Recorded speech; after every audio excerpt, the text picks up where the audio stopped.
Hello everyone, मैं राघव आप लोगों का अपने YouTube channel discovery coaching Pratapgarh में बहुत बहुत स्वागत करता हूं।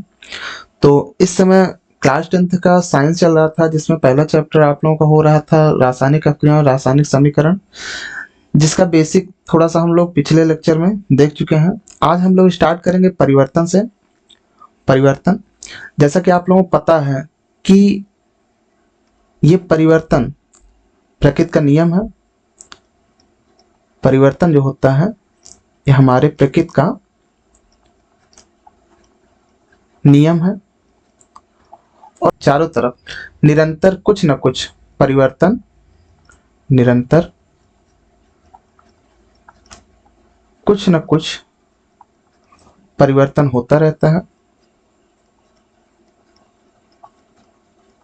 परिवर्तन होता रहता है। तो हमारे चारों तरफ दो तरह से परिवर्तन देखा जा सकता है। जैसे पहला, हमारे चारों तरफ कुछ परिवर्तन ऐसे होते हैं जिसमें हम केवल भौतिक अवस्था में ही परिवर्तन देखते हैं, जिसमें केवल भौतिक अवस्था में परिवर्तन होता है।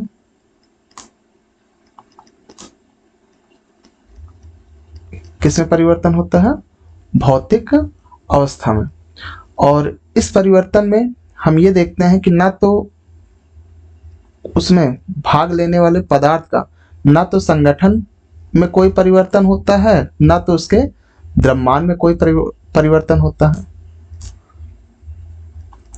इसके संगठन और द्रव्यमान में भी कोई परिवर्तन नहीं होता। और हम ये देखते हैं कि इसमें रासायनिक रूप से कोई नया पदार्थ भी नहीं बनता। इसमें रासायनिक रूप से कोई नया पदार्थ नहीं बनता। एक्चुअल में इसमें केवल और केवल उसके भौतिक गुण, उस पदार्थ के भौतिक गुण में ही परिवर्तन होते हैं। भौतिक गुण, जैसे उसके रंग में परिवर्तन हो जाए, उसकी आकृति में परिवर्तन हो जाए, उसके आकार में परिवर्तन हो जाए। ठीक, इन सब में केवल इन्हीं सब में केवल बदलाव हम देखते हैं। और ये जो बदलाव भी होता है, ये बदलाव ये कैसा होता है? ये अस्थायी होता है। ये बदलाव कैसा होता है? अस्थायी होता है। ठीक है, तो इस प्रकार का जो परिवर्तन होता है उसे हम भौतिक परिवर्तन कहते हैं। इसे हम क्या कहते हैं? भौतिक परिवर्तन कहते हैं। भौतिक परिवर्तन। इसका अगर हम उदाहरण देखें, जैसे हमारे चारों तरफ जैसे बर्फ है। बर्फ से ये जल बने और जल से क्या बन जाए? वाष्प बन जाए। तो एक्चुअल में इसमें केवल भौतिक अवस्था में ही परिवर्तन हो रहा है। इसके संगठन यानी है तो ये H2O ही, इसका भी सूत्र वही रहेगा H2O, इसका भी सूत्र वही रहेगा H2O, इसका भी सूत्र वही रहेगा H2O। एक्चुअल में रासायनिक रूप से कोई नया पदार्थ इसमें नहीं बन रहा है। ठीक है, दूसरा है जैसे मोमबत्ती का पिघलना हुआ। मोमबत्ती का पिघलना, मोमबत्ती जब पिघलती है तो उसका केवल उसकी आकृति एवं आकार ही केवल चेंज होता है। ठीक है, बाकी वो रहता क्या है? मोमबत्ती ही रहती है। ठीक है, जैसे मान के चलिए कि हम कागज लें और कागज के टुकड़े टुकड़े करते हैं। कागज क्या करें? टुकड़े करते हैं। तो ये सब जितना भी परिवर्तन हो रहा है, तो ये कैसा है? ये भौतिक परिवर्तन कहलाता है। दूसरा तरह का परिवर्तन जो हम देखते हैं तो उसमें हम ये देखते हैं कि इसमें रासायनिक गुण भी, दूसरा तरह जो परिवर्तन है उसमें हम देखते हैं कि इसमें रासायनिक गुण में परिवर्तन होता है। रासायनिक गुण में परिवर्तन होता है और रासायनिक गुण के साथ साथ हम ये देखते हैं कि उसका संगठन एवं द्रव्यमान में भी परिवर्तन होता है। द्रव्यमान में भी परिवर्तन होता है तथा इसमें रासायनिक रूप से कोई नया पदार्थ बनता है। कोई नया पदार्थ बनता है और ये परिवर्तन कैसा होता है? ये अस्थाई परिवर्तन होता है। ये परिवर्तन अस्थाई परिवर्तन होता है और ऐसे परिवर्तन को हम क्या कहते हैं? रासायनिक परिवर्तन कहते हैं। इसे क्या कहते हैं? रासायनिक परिवर्तन कहते हैं। इसका अगर हम उदाहरण देखें तो जैसे सांस लेना, यहाँ सांस लेना का सेंस रहेगा श्वसन। सांस लेना में भौतिक परिवर्तन हो जाएगा। सांस लेने में हम केवल ऑक्सीजन अंदर ले रहे हैं और कार्बन डाइऑक्साइड बाहर निकाल रहे हैं, लेकिन जो श्वसन होता है इसमें नए पदार्थ बनते हैं। तो सांस लेना ये भौतिक परिवर्तन हो जाएगा, जबकि श्वसन क्या हो जाएगा? ये रासायनिक परिवर्तन हो जाएगा। ठीक है। नेक्स्ट है प्रकाश संश्लेषण। प्रकाश संश्लेषण भोजन का बनना हो गया, भोजन पकना या भोजन का पाचन, ये सब रासायनिक परिवर्तन में आएगा। जैसे मान के चलिए लोहे में जंग लगना। जैसे लोहे को आप अगर नमी में रख दीजिए तो उसमें क्या लग जाता है? जंग लग जाता है। लोहे में जंग लगना। तो एक्चुअल में ये जंग जो है ये क्या है? ये आयरन ऑक्साइड है। तो यानी एक नया पदार्थ बन रहा है इसमें। ठीक है। दूध से दही बनना, दूध से दही बनना। ठीक है। ये सब जितने भी उदाहरण हैं इसमें कुछ ना कुछ नया पदार्थ बन रहा है और इस परिवर्तन को हम क्या कहते हैं? रासायनिक परिवर्तन कहते हैं। अब हम लोग आगे देखते हैं रासायनिक अपक्रिया। रासायनिक अपक्रिया क्या होती है? हमारे चारों तरफ कहीं पे भी अगर हमको रासायनिक परिवर्तन दिख रहा है, हमारे चारों तरफ कहीं पे अगर रासायनिक परिवर्तन हो रहा है तो हम ये कह सकते हैं कि यहाँ पे रासायनिक अपक्रिया हुई है। रासायनिक अपक्रिया का सेंस क्या है? कि अगर रासायनिक परिवर्तन हो रहा है मीन्स कोई ना कोई एक या अधिक नए पदार्थ वहां बनते हैं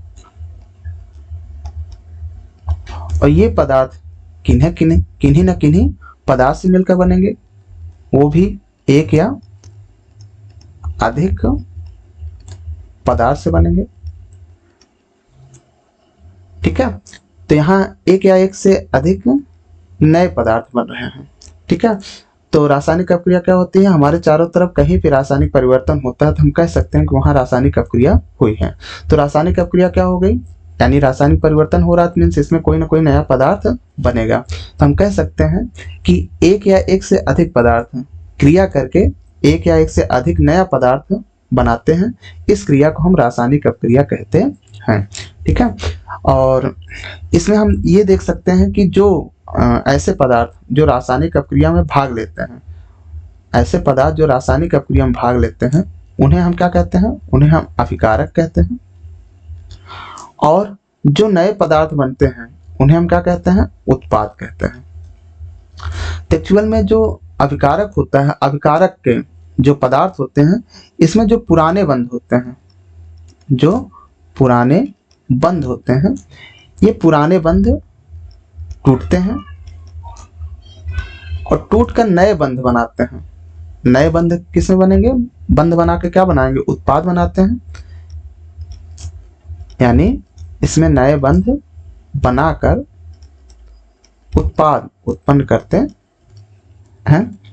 ठीक है। तो यहाँ ओवरऑल क्या हुआ? रासायनिक अपक्रिया हुई। अब कंडीशन ये आती है कि हम कैसे पहचानेंगे कि यहाँ पे रासायनिक अपक्रिया हुई है। तो रासायनिक अपक्रिया की कुछ पहचान होती है। जैसे पहला हो गया अवस्था में परिवर्तन। पहला क्या है? अवस्था में परिवर्तन। अवस्था मीन्स उसका भौतिक अवस्था बदल जाए। जैसे एक एग्जांपल लेते हैं, जैसे हम मैग्नीशियम को जब हम जलाते हैं तो क्या बनता है? मैग्नीशियम ऑक्साइड बनता है। तो यहाँ हम देखते हैं कि मैग्नीशियम जो ले रहे हैं ये कैसा है? सॉलिड है। ये कैसा है? गैस है। और ये कैसा बना? ये सॉलिड बना। तो यहाँ हम अवस्था में परिवर्तन देख सकते हैं। दूसरा एग्जांपल अगर हम ले लेते हैं, जैसे जिंक है। जिंक जो कि सॉलिड है, इसको अगर हम H2SO4 जो कि लिक्विड है, अगर इससे क्रिया कराते हैं तो हमको जिंक सल्फेट प्राप्त होता है। जिंक सल्फेट प्राप्त होता है जो कि सॉलिड अवस्था में मिलेगा। इसके साथ साथ हाइड्रोजन गैस भी मुक्त होती है। तो यहाँ देख सकते हैं कि अवस्था परिवर्तन हो रहा है। तो हम कह सकते हैं कि यहाँ पे रासायनिक अपक्रिया हुई है। दूसरा पहचान है रंग में परिवर्तन। रंग में परिवर्तन। तो रंग में परिवर्तन जैसे जो लोहे का रंग होता है वो कैसा होता है? हल्का ग्रे कलर का होता है। कैसा होता है? ग्रे कलर का होता है। जब हम नमी में लोहे को रखते हैं, अर्थात ये जब ऑक्सीजन से क्रिया करेगी, तब यहाँ रेडिश ब्राउन हो जाएगा, यानी हल्का लाल कलर का ब्राउन कलर हो जाएगा। ये रेडिश ब्राउन हो जाएगा, जिसे हम क्या कहते हैं? जंग कहते हैं। तो ओवरऑल यहाँ जो जंग है ये क्या है? एक नया पदार्थ है जो कि यहाँ क्या होगा? ग्रे से रेडिश ब्राउन में चेंज हुआ। तो हम कह सकते हैं कि रंग परिवर्तन हुआ, मीन्स यहाँ पे रासायनिक अपक्रिया हुई है। तीसरा देखते हैं गैस उत्सर्जन, अर्थात जहाँ पे गैस का उत्सर्जन हुआ है, गैस उत्सर्जन, जहाँ पे गैस का उत्सर्जन होता है, हम ये कह सकते हैं यहाँ पर रासायनिक अपक्रिया हुई है। जैसे एक एग्जाम्पल लेते हैं, जिंक को जब हम HCl के साथ क्रिया कराते हैं तब हमको क्या प्राप्त होता है? जिंक क्लोराइड प्राप्त होता है, साथ में हाइड्रोजन गैस मुक्त होता है। तो यहाँ पे बैलेंस कर लेते हैं। यहाँ पे क्या हुआ? हाइड्रोजन गैस मुक्त हुआ, अर्थात गैस का उत्सर्जन हुआ। तो हम कह सकते हैं कि यहाँ पे रासायनिक अपक्रिया हुई है। नेक्स्ट देख लेते हैं ताप परिवर्तन। ताप परिवर्तन। ताप परिवर्तन में जब दो या दो से अधिक पदार्थों को अगर हम मिला रहे हैं और वहाँ पे अगर हमको ताप चेंज होने की फीलिंग आती है, तो हम कह सकते हैं कि यहाँ पे रासायनिक अपक्रिया हुई है। जैसे हम दो एग्जांपल लेते हैं। पहले एग्जांपल ले लेते हैं, जैसे जिंक है। जिंक को जब हम H2SO4 में जब इसके साथ क्रिया कराते हैं, तब हम ये देखते हैं जो हम जिस फ्लास्क हम ये ले रहे हैं वो फ्लास्क कैसा हो जाता है? ये गर्म हो जाता है। ये फ्लास्क कैसा हो जाता है? गर्म हो जाता है। दूसरा, जब हम बिना बुझे हुए चूने को जब हम पानी के साथ हम क्रिया कराते हैं, तब हम देखते हैं कि जिस पात्र में हम ये इसको मिला रहे हैं वो पात्र कैसा हो जाता है? गर्म हो जाता है। तो यहाँ देखो, यहाँ ताप परिवर्तन हुआ। ताप परिवर्तन हुआ अर्थात हम ये कह सकते हैं कि रासायनिक अपक्रिया यहाँ पे हुई है। तो इस प्रकार हम रासायनिक अपक्रिया पहचान कर सकते हैं। आगे देखते हैं हम लोग। नेक्स्ट आता है रासायनिक समीकरण। रासायनिक समीकरण क्या होता है? एक्चुअल में जो रासायनिक अपक्रिया है, जो रासायनिक अपक्रिया है, कभी कभी रासायनिक अपक्रिया जो होती है ये कई स्टेप में होती है। इसमें कई चरण में होते हैं। ठीक है, चरण के कारण अगर हम इनको शब्दों में लिखते हैं तो इनका जो व्याख्या होता है, जो व्याख्या होता है बहुत बड़ा हो जाता है। क्या हो जाता है? बहुत बड़ा हो जाता है। ठीक है, अब इस रासायनिक अपक्रिया को हमको संक्षिप्त में लिखना है। या संक्षेप में लिखना है। संक्षिप्त में जब हम लिखेंगे रासायनिक अपक्रिया को तो वो क्या कहलाएगा, वो रासायनिक समीकरण कहलाता है। तो अर्थात हम ये कह सकते हैं कि रासायनिक अपक्रिया को हम प्रतीक एवं सूत्रों में व्यक्त करके, किसमें, रासायनिक अपक्रिया को हम प्रतीक एवं रासायनिक सूत्रों में व्यक्त करके संक्षिप्त में लिखना क्या कहलाता है, रासायनिक समीकरण कहलाता है। ठीक है। अब हम रासायनिक समीकरण, जैसे हम एक एग्जांपल लेते हैं कि जैसे मैग्नीशियम को जलाने पर हमको मैग्नीशियम ऑक्साइड का पाउडर प्राप्त होता है। तो मान के चलिए ये एक रासायनिक अपक्रिया हुआ, और जब हम इसको लिखेंगे तो सबसे पहले हम रासायनिक अपक्रिया को हम सबसे पहले शब्द समीकरण में लिखते हैं। किस में लिखते हैं, शब्द समीकरण में लिखते हैं। तो शब्द समीकरण में हम इस रासायनिक अपक्रिया को हम कैसे सॉर्ट करेंगे, सबसे पहले क्या हो रहा है, मैग्नीशियम को किसके साथ, मैग्नीशियम जला रहे हैं, किसकी उपस्थिति में जलाएंगे, ऑक्सीजन की उपस्थिति में। मैग्नीशियम को ऑक्सीजन के साथ जब हम क्रिया करा रहे हैं तो हमको क्या प्राप्त हो रहा है, मैग्नीशियम ऑक्साइड प्राप्त हो रहा है। मैग्नीशियम ऑक्साइड प्राप्त हो रहा है। ठीक है। अब ये क्या हुआ, ये शब्द समीकरण हुआ, मीन्स हम इसको सॉर्ट कर दिया। जब हम इस शब्द समीकरण को, जब इसके सूत्र एवं संकेतों में जब हम लिखेंगे, सूत्र व संकेतों में जब हम व्यक्त करते हैं, तब इसे हम कंकाली समीकरण कहते हैं। क्या कहते हैं, कंकाली समीकरण कहते हैं। ठीक है। अब कंकाली समीकरण क्या हुआ, जैसे मैग्नीशियम है तो मैग्नीशियम को Mg लिख देंगे, ऑक्सीजन है इसको O2 लिख देंगे, और यहाँ मैग्नीशियम ऑक्साइड क्या हो जाएगा, MgO हो गया। अगर हम यहाँ देखें कि इस साइड यानी तीर के इस साइड एक भाग होता है, तीर के इस साइड एक भाग होता है, ये अपकारक है, उत्पाद है। यहाँ ऑक्सीजन 2 है और यहाँ ऑक्सीजन कितना है, केवल 1 है। तो एक्चुअल में दोनों जगह बराबर होना चाहिए, मीन्स ये कैसा है, ये असंतुलित है। यानी कंकाली समीकरण कैसा होता है, असंतुलित होता है। कैसा होता है, ये असंतुलित होता है।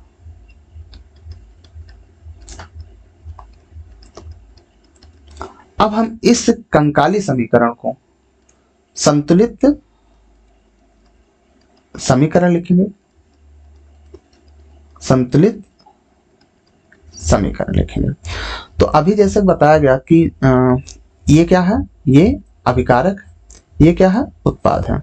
तो एक्चुअल में संतुलित समीकरण किसे कहते हैं, अभिकारक में उपस्थित परमाणुओं की संख्या। ये क्या है, ये अभिकारक है, ये क्या है, उत्पाद है। तो अभिकारक में उपस्थित परमाणुओं की संख्या और उत्पाद में उपस्थित परमाणुओं की संख्या, ये जब बराबर होते हैं तब हम उस रासायनिक समीकरण को संतुलित रासायनिक समीकरण कह सकते हैं। अर्थात संतुलित रासायनिक समीकरण क्या हुआ, अभिकारक में उपस्थित परमाणुओं की संख्या तथा उत्पाद में उपस्थित परमाणु संख्या जब बराबर होता है तो यह रासायनिक समीकरण संतुलित रासायनिक समीकरण होता है। अब एक्चुअल में ये जो संतुलित रासायनिक समीकरण है, ये द्रव्यमान के संरक्षण के नियम के अनुसार होता है। ये द्रव्यमान के संरक्षण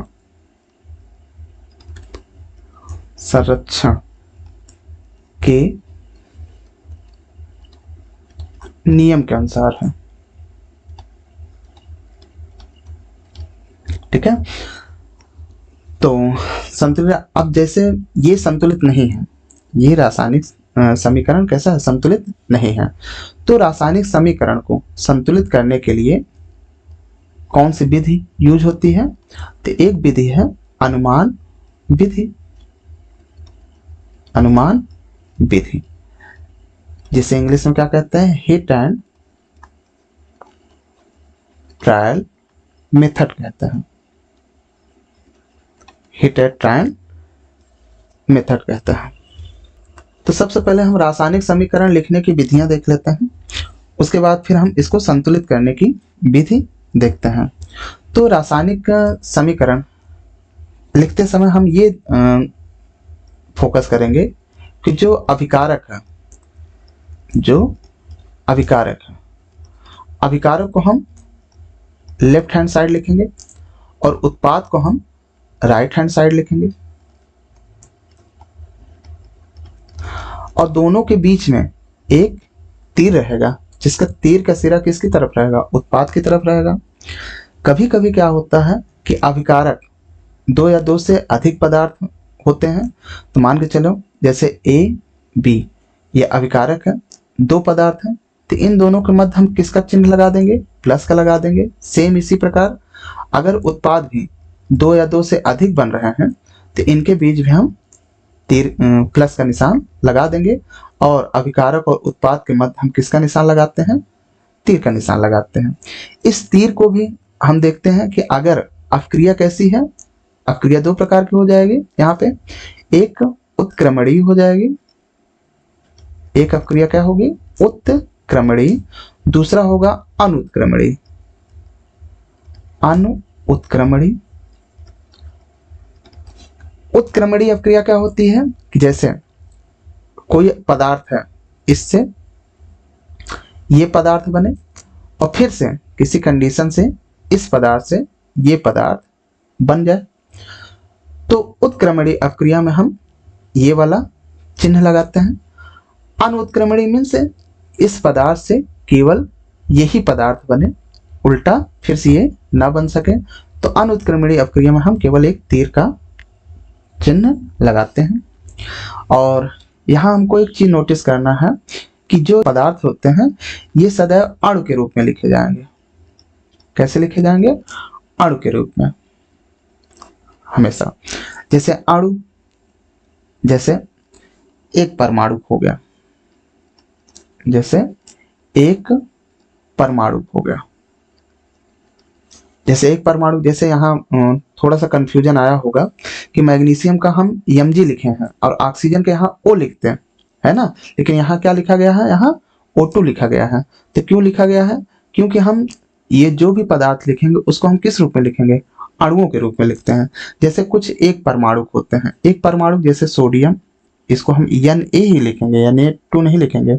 जैसे मैग्नीशियम, इसको Mg लिखेंगे, एल्युमिनियम Al लिखेंगे, ठीक है, पोटेशियम का K ही लिखेंगे, ठीक, इस तरह। और कुछ होते हैं द्विपरमाणु होते हैं,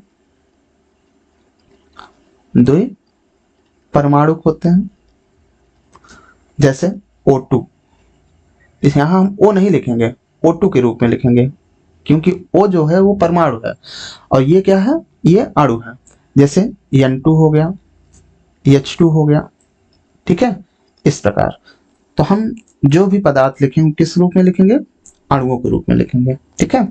और यहाँ एक चीज और नोटिस करना है कि हम इन सब के पदार्थों के इनके सफिक्स में हम उनकी भौतिक अवस्थाओं को भी लिखेंगे। यहाँ पे हम क्या लिखेंगे, उनके भौतिक अवस्थाओं को भी लिखते हैं। तो भौतिक अवस्था, जैसे अगर ठोस है ना, अगर ठोस है तो इसको सॉलिड कहेंगे और यहाँ सफिक्स के रूप में हम स्मॉल यस लिखेंगे। अगर द्रव है तो द्रव को इंग्लिश में लिक्विड कहते हैं, और लिक्विड यहाँ सफिक्स में हम यल लिखेंगे। और गैस है, गैस, इसको इंग्लिश में गैस ही कहते हैं और यहाँ सफिक्स में हम स्मॉल जी लिखेंगे। एक होता है जलीय, जलीय को इंग्लिश में एक्वस कहते हैं,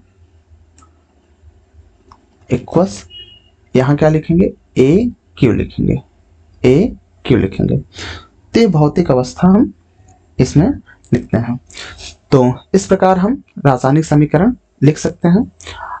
अब आगे हम चलते हैं, रासायनिक समीकरण को संतुलित करने की विधि देखते हैं। रासायनिक समीकरण को संतुलित करने के लिए, इसको समझने के लिए हम कुछ एग्जाम्पल लेते हैं। जैसे यहाँ एक एग्जाम्पल ले रहे हैं, जिंक है। जिंक को हम H2SO4 के साथ क्रिया करा रहे हैं, तो क्या प्राप्त हो रहा है? जिंक सल्फेट और हाइड्रोजन गैस उत्पन्न हो रही है। तो अभी क्या बताया गया कि संतुलित रासायनिक समीकरण किसे कहते हैं? अभिकारक में उपस्थित परमाणु संख्या, उत्पाद में उपस्थित परमाणु संख्या। तो यहाँ देखो, अगर जिंक देखें तो यहाँ जिंक एक लिखा रहता है, एक छिपा रहता है यहाँ पे। तो जिंक कितना है? यहाँ पे एक है, और यहाँ पे भी जिंक कितना है? यहाँ पे भी एक छिपा है। यहाँ पे कितना है? एक है। ठीक है, तो जिंक तो एक है। अब हाइड्रोजन को देखो, हाइड्रोजन कितना है? इधर दो है। इधर कितना हाइड्रोजन है? दो है। ठीक, सल्फर कितना है? यहाँ एक छिपा हुआ है। सल्फर कितना है? एक। और यहाँ पे भी सल्फर कितना है? एक। और ऑक्सीजन देखो चार है, इधर भी कितना है? चार है। अर्थात ये रासायनिक समीकरण कैसा है? ये रासायनिक समीकरण संतुलित है। ये कैसा है? संतुलित है। दूसरा एग्जांपल लेते हैं, जैसे आयरन है। इसकी क्रिया हम H2O से करा रहे हैं, और यहाँ प्राप्त हो रहा है Fe3O4 प्लस H2O। अब यहाँ आप लोग देखना है, सबसे पहले आयरन देखिए। यहाँ आयरन कितना है? एक है, और यहाँ आयरन कितना है? तीन है। तो सबसे पहले आयरन को बैलेंस करते हैं। यहाँ हम आगे 3 से गुणा कर देंगे। याद रखना है, आगे गुणा करना है, यहाँ 3 नहीं लिखना है। ठीक है, यहाँ 3 से गुणा करेंगे तो ये 3 अब आयरन से गुणा हो जाएगा। कितना हो जाएगा? ये 3 हो जाएगा। चलिए, अब यहाँ ऑक्सीजन देखो, ऑक्सीजन कितना है? 4 है, जबकि यहाँ ऑक्सीजन कितना है? एक ही है। अब यहाँ ऑक्सीजन को 4 करने के लिए हम यहाँ गुणा करेंगे, यहाँ 4 से गुणा करेंगे। अब ये 4 का गुणा H2 में भी होगा, तो हाइड्रोजन कितने हो जाएंगे? 8, और 4 गुणा ऑक्सीजन में हो रहा है। ऑक्सीजन कितने हो गए? 4। चलो, ऑक्सीजन हमको 4 लेने थे, 4 तो हो गए, लेकिन हाइड्रोजन कितने हो गए? 8 हो गए। जबकि यहाँ हाइड्रोजन कितना है? 2। तो 8 करने के लिए हम किससे गुणा करेंगे? 4 से गुणा करेंगे। अब हाइड्रोजन भी 8 हो गया, और ऑक्सीजन 4 हो गया, आयरन 3 हो गया। अब ये भी कैसा हो गया? ये संतुलित हो गया। ठीक, अगर हम दूसरा एग्जांपल लें, जैसे मैग्नीशियम है। मैग्नीशियम, इसकी क्रिया हम HCl से करा रहे हैं। किससे करा रहे हैं? HCl से। तो यहाँ क्या बन रहा है? MgCl2 plus H2। ठीक है, तो यहाँ Mg देखो, Mg तो एक ही है। ठीक है, कोई दिक्कत नहीं। यहाँ पे भी Mg एक है, तो Mg तो बराबर है। लेकिन यहाँ Cl देखो, Cl कितना है? 2 है। यहाँ कितना है? यहाँ 1 है, और यहाँ कितना है? यहाँ 2 है। अगर Cl को हमको 2 करना है तो हम गुणा यहाँ करेंगे। अब इस 2 का गुणा हाइड्रोजन में भी होगा, यानी हाइड्रोजन भी 2 हो गया, और क्लोरीन भी 2 हो गया। तो क्लोरीन तो 2 हो गया, हाइड्रोजन यहाँ कितना है? 2। यहाँ पे भी हाइड्रोजन 2 है। अब क्या हो गया? ये फिर से संतुलित हो गया। तो इस प्रकार हम समीकरण को संतुलित कर सकते हैं। ठीक है, अब आगे देख लेते हैं समीकरण के, रासायनिक समीकरण के लाभ। जैसे पहला है कि अपक्रिया में भाग लेने वाले पदार्थ और उनसे बनने वाले पदार्थों के बारे में हमको इससे पता चल जाता है, यानी अपकारक तथा उत्पाद के बारे में हम इसमें पता लगा सकते हैं। क्रिया में भाग लेने वाले और बनने वाले तत्व या यौगिक के अणुओं की संख्या हमको ज्ञात हो जाती है। परमाणु भार ज्ञात होने पर अभिकारक के भार से परिणामी पदार्थ का हमको भार ज्ञात हो सकता है। जैसे यहाँ के लिए एक एग्जांपल ले लेते हैं, जैसे NaOH है, इसकी क्रिया हम HCl से करते हैं। तो HCl से कराते हैं तो यहाँ क्या प्राप्त होता है? NaCl प्लस H2O प्राप्त होता है। अगर हम इसका भार देखें तो यहाँ सोडियम है, ऑक्सीजन है, हाइड्रोजन है। सोडियम कितना होता है? 23। ऑक्सीजन कितना होता है? 16। और हाइड्रोजन कितना होता है? 1। तो यहाँ कितना आया? 23, 16। यहाँ कितना आया? टोटल 40 ग्राम हम कह सकते हैं। यहाँ एच है, Cl है, हाइड्रोजन कितना होता है, 1 होता है, Cl कितना होता है, 35.5। तो ये कितना हो गया, ये 36.5 ग्राम हो गया। अब यहाँ देख लेते हैं हम Na का और Cl का। Na कितना हो जाएगा, 23 हो जाएगा, प्लस 35.5 हो गया। तो ये कितना हो जाएगा, 58.5 हो जाएगा। H2O देख लेते हैं, यहाँ 2 हो जाएगा और ये 16 हो जाएगा। कितना हो गया, 18 हो गया। ठीक, इस प्रकार अगर हमको परमाणु भार ज्ञात है तो हम जो पदार्थ हैं उनका भार भी हम ज्ञात कर सकते हैं।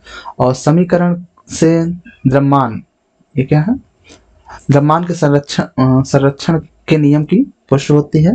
जैसे पहले बताया गया कि रासायनिक समीकरण एक्चुअल में किसके आधार पे है, द्रव्यमान के संरक्षण नियम के आधार पे है। ठीक है, अब इसमें कमियां देख लेते हैं। तो स्टार्टिंग में जो कमियां थी, एक्चुअल में रासायनिक समीकरण निम्न तथ्यों को प्रकट नहीं करती। जैसे पहला है भौतिक अवस्था। रासायनिक समीकरण लिखते समय हमको पता होना चाहिए कि ये भौतिक अवस्था कौन सी है, तभी हम लिख सकते हैं। नहीं तो हम रासायनिक समीकरण में ये नहीं बता सकते कि हाँ भौतिक अवस्था क्या है इसकी। ना तो हम सांद्रता का पता लगा सकते हैं, ना तो उसकी गति या समय का पता लगा सकते हैं, उसमें ऊष्मा परिवर्तन हो रहा है यानी ऊष्मा अवशोषित हो रही है कि उत्सर्जित हो रही है, इसका भी पता नहीं लगा सकते हैं। ना तो हम उस अक्रिया के प्रकृति के बारे में पता लगा सकते हैं कि वो अक्रिया उत्क्रमणीय है कि अनुत्क्रमणीय है। ठीक है, ये कुछ इसकी कमियां थी या सीमाएं थी। अब इनको दूर करने के लिए हम कुछ उपाय करते हैं। जैसे हम रासायनिक समीकरण लिखते समय हम उनके भौतिक अवस्था को हम लिख देंगे। जब कोई अवक्षेप बन रहा है तो हम उसको तीर नीचे करके प्रदर्शित करेंगे, और गैसीय अवस्था में कोई चीज गैस निकल रही है तो उसको हम तीर ऊपर करके हम प्रदर्शित कर सकते हैं कि हाँ इसमें गैस निकल रहा है। सांद्रण व्यक्त करने के लिए उनकी सांद्रता, तनु है कि सांद्र, ये उसमें नीचे लिख देते हैं। और अक्रिया की परिस्थितियां जैसे दाब हो गया, ताप हो गया, उत्प्रेरक हो गया, ये हम तीर के ऊपर हम इसको लिख देते हैं। उत्क्रमणी के लिए हम जो सिंगल तीर रहता है उसके स्थान पे हम क्या लगाते हैं, ये एक इस तरफ इसका सिरा रहेगा, दूसरा इस तरफ, ये उत्क्रमणी का चिन्ह है। इसका उपयोग करके हम निम्न कमियों को दूर कर सकते हैं। धन्यवाद।